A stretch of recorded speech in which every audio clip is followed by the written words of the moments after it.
বন্ধুরা কেমন আছো তোমরা সবাই? আশা করি সবাই ভালো আছো, সুস্থ আছো। আমরাও বেশ ভালো আছি। আজকে তোমাদের আরেকটা নতুন ভ্লগ নিয়ে চলে আসলাম, শেয়ার করব বলে। দেখতেই পাচ্ছ আমি বাবার বাড়িতে রয়েছি, আর আজকে কিন্তু আবার চলে যাব বিকেলবেলা। তো তোমাদেরকে আগেই জানিয়ে দিলাম এই কথাটা।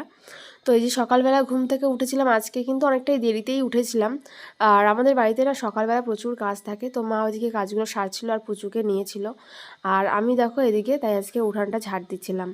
আর আমাদের আজকে বাড়ির সামনে উঠানটা কিন্তু অনেকটা বড় আর অনেকটা চওড়াও।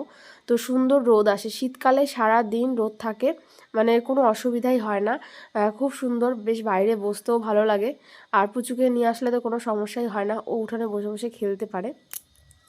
আর তোমরা তো জানো আমি ভ্যাকসিনের জন্য আমি এসেছিলাম এই বাড়িতে, তো দুদিন থাকলাম। আজকে কিন্তু চলে যাব, বাবাই দিয়ে আসবে। আর এই যে দেখো এখন অনেকটা বেলা হয়ে গেছে, আর এই যে দেখো পুচু কিন্তু মায়ের কাছে ছিল, মা ওকে ফ্রেশ করিয়ে খাইয়ে দিয়েছে সকালবেলা। আর আজকে ও সম্পূর্ণভাবে সুস্থ, মানে ব্যথা কমে গেছে, আর জ্বরটাও কিন্তু অনেকটা কমে গেছে। আর দেখো এখন চলে এসেছি আমি কিচেনে, আর এখন এখানে দেখো বড়া করছি। আর এই বড়া খেতে আর বানাতে দুটোই বেশ ভালোবাসি। আজকে বা কী কী রান্নাবান্না করেছিল চলো তোমাদের সাথে শেয়ার করি। এখানে তো রয়েছে বাঁধাকপি বাটা, আলু আর বরবটি ভাজা, শসা রয়েছে, আর রয়েছে চিকেন। তো রান্নাবান্না আজকে তাড়াতাড়ি আমি সেরে নিয়েছিলাম, দিয়ে আমি স্নান দান করে জামা কাপড় মেলতে এসেছি বাইরে। আর বাইরেটা সুন্দর রোদ, আর মানে ক্যামেরাটা না একটুখানি অন্যরকম লাগছে। আসলে আমার ছেলে ক্যামেরার মধ্যে মাঝে মাঝেই টয়লেট করে দেয়, তো ফোনটাকে বারবার ফেলে, মানে খুবই বাজে অবস্থা হয়ে গেছে ফোনটার। নতুন ফোনই একদম, তবুও এরকম অবস্থা। তো এই যাকে একটুখানি ম্যানেজ করে নিও। তো তারপরে দেখো আমি আজকে একটু শ্যাম্পু দিয়ে স্নানটা সেরে নিয়েছিলাম ভালো করে, যেহেতু বাড়িতে এখানে সুন্দর রোদ আছে। আর ওখানে গেলে বাড়িতে রোদটা অতটা পড়ে না, একটু গেটের সামনে গেলে তাহলে রোদটা পড়ে। ওই জন্য আজকে বেরোবো বলেও মাথাটা ভালো করে শ্যাম্পু করে নিয়েছি, চুলটা ভালো করে শুকিয়ে তারপরে যাব। আর আমরা বিকেলবেলা যাব আমি আর বাবা।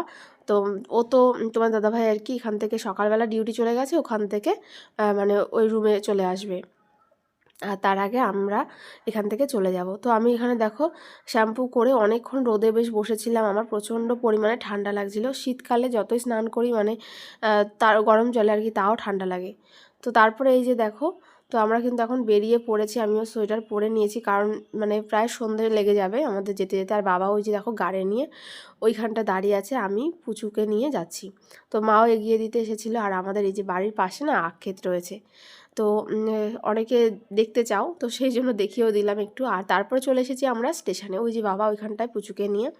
তো আমি এখানে একটুখানি বাড়িতে গেছিলাম, মানে এই বাড়িতে তোমার দাদাভাইয়ের বাড়িতে। তো ওখানে একটু দরকার ছিল, তো সেটা সেরে তারপরে দেখো এখান থেকে যাচ্ছি। তো টিকিট কাটা হয়ে গেছে আমাদের। আর এই যে পুজোকেও সোয়েটার পরিয়ে দিয়েছি, টুপিও পরিয়ে দিয়েছি। আর এই টুপিটা পরিয়েছি কারণ ট্রেনে প্রচণ্ড হাওয়া লাগবে ওই জন্য।